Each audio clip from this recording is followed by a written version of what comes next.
Page number 62, പാഠം 2. നമ്മൾ ഇത് മുന്നേ പല ഭാഗങ്ങളിലും കണ്ടിട്ടുണ്ട്. നമുക്ക് നോക്കാം. 2 ചിത്രങ്ങൾ കൊടുത്തിട്ടുണ്ട്. ഇതെന്താണ്? ഗദ. നമ്മുടെ ഹനുമാൻ, രാമായണത്തിലെ കഥാപാത്രമായ ഹനുമാൻ ഉപയോഗിക്കുന്ന ഒരു ആയുധമാണ് ഗദ. ആ ഗദ എങ്ങനെയാണ് എഴുതുക? സാധാരണ ഗായാണ് ആദ്യം എഴുതേണ്ടത്, പിന്നെ ഗദ. ഗദ.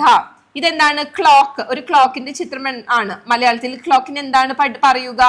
ഘടികാരം. ഇത് വളരെ ഇമ്പോർട്ടന്റ് ആണ്. ഘടികാരം. ഈ ഘടികാരം ഈ ഘായാണ്. പാ തുടങ്ങിയിട്ട് എഴുതുന്ന ഘായാണ്. ആദ്യം പാ എഴുതിയിട്ട് പിന്നെ അതിനോട് ചേർത്ത് ഒരു ലാ എഴുതുക. അതാണ് ഘടികാരം. ഈ ഘ വെച്ചിട്ട് നമുക്ക് വേറൊരു പദം എഴുതാം. മേഘം. മേഘം. ഘടികാരം മേഘം. ഇവിടെ എന്താണ് കൊടുത്തിട്ടുള്ളത്? ഗണപതി. ഗണപതി എന്ന് പറഞ്ഞ ഒരു ഹിന്ദു ദൈവമാണ്. ദൈവത്തിന്റെ പേരാണ് ഗണപതി കേട്ടോ. ഗണപതി. അപ്പൊ ഈ ഗ വെച്ചിട്ടുള്ള 2 വാക്കുകൾ നമ്മൾ പഠിച്ചു. ഗദ, ഗണപതി. ഗ വെച്ചിട്ടുള്ള 2 വാക്ക് ഘടികാരം, മേഘം.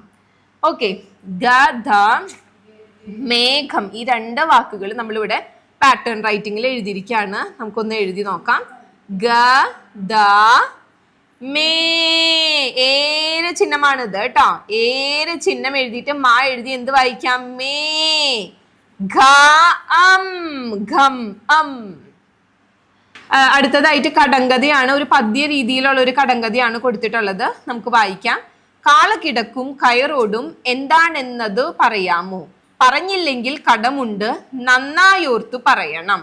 ഞാൻ പറയാം മത്തങ്ങ.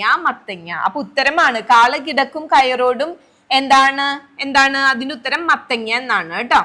ഭീമന്റെ ആയുധം നമ്മളിവിടെ പഠിച്ചു. ഭീമന്റെ ആയുധം, ഭീമൻ ഉപയോഗിക്കുന്ന ആയുധവും ഗദയാണ്. അതുപോലെ തന്നെ ഹനുമാന്റെ കയ്യിലും ഗദയുണ്ട് കേട്ടോ.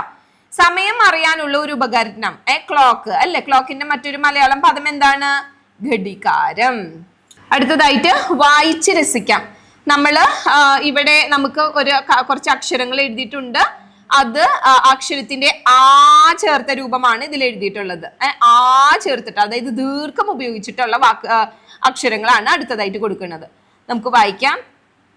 ക, കാ, ത, താ, പ, പാ, ഘ, ഘ.